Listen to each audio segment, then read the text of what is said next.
Welcome back to Local Edition. I'm Brad Pomerance. Thanks for joining us again. We are joined by Micah Ali. He is a board member of the Compton Unified School District. Sir, thank you so much for joining us. We appreciate it. Thank you very kindly. I want to talk to you about schools in general. As you know, over the last 3 years, because of tough fiscal times, public education has seen budget cuts of $18 billion. How has Compton Unified dealt with those changes? Like most districts throughout the state, Compton has fared moderately. However, we've made prudent fiscal decisions in the past. We've maintained a 3% reserve. We can boast not having any furloughs or a shortened school year. That being said, as you know, in June, there was a budget deal passed. And as part of that deal, the legislature and the governor agreed that if certain fiscal targets are not hit, there will be automatic cuts that will come mid-year, mid-fiscal year, January.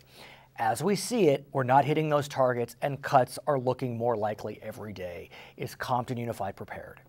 I can tell you unequivocally, no school district in California is prepared to face the reality of a mid-year reduction. It will be absolutely devastating to lay folks off mid-year. Well, that being said, we also know that the governor has refused to reconsider the possibility of removing those triggers or changing those triggers. So what can be done? It is the law. What can be done is I would turn my attention to the federal government. In June of 2011, I had an opportunity to question Secretary Arne Duncan and meet with the president. Barack Obama himself. That's impressive. How was that meeting for you? It was exceptional. I can imagine. Forget.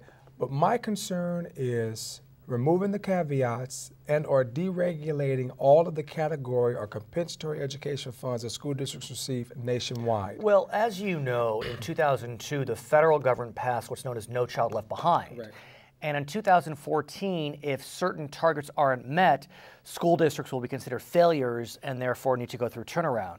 Well, as it stands now, 80% of the nation's school districts would be considered failures. The president, who you just mentioned, is looking to impose or allow waivers.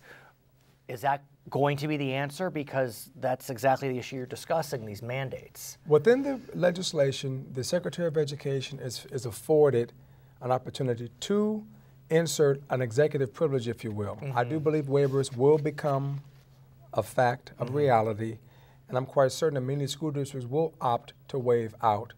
While I believe that No Child Left Behind could have been a good piece of legislation, I believe it needs to be drastically redesigned in a way that benefits school districts and not penalize districts for children failing. As you also know, the federal government a few years back, through the stimulus package pushed by President Obama, $787 billion. Part of that money, I believe, went to teachers and teacher salaries and hiring teachers. That money has run out.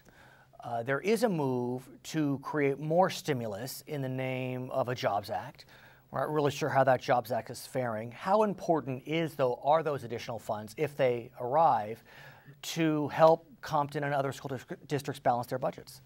I believe that money is essential. As a matter of fact, that money will afford California the opportunity of creating almost 123,000 jobs, in addition to repairing many schools within the communities that are in disarray. But is there anything that you can do in Compton, in Los Angeles, in California? Because this issue has become nationalized. And look, there are a lot of members of Congress, those specifically on the Republican side of the aisle, that are not so keen on that type of federal spending.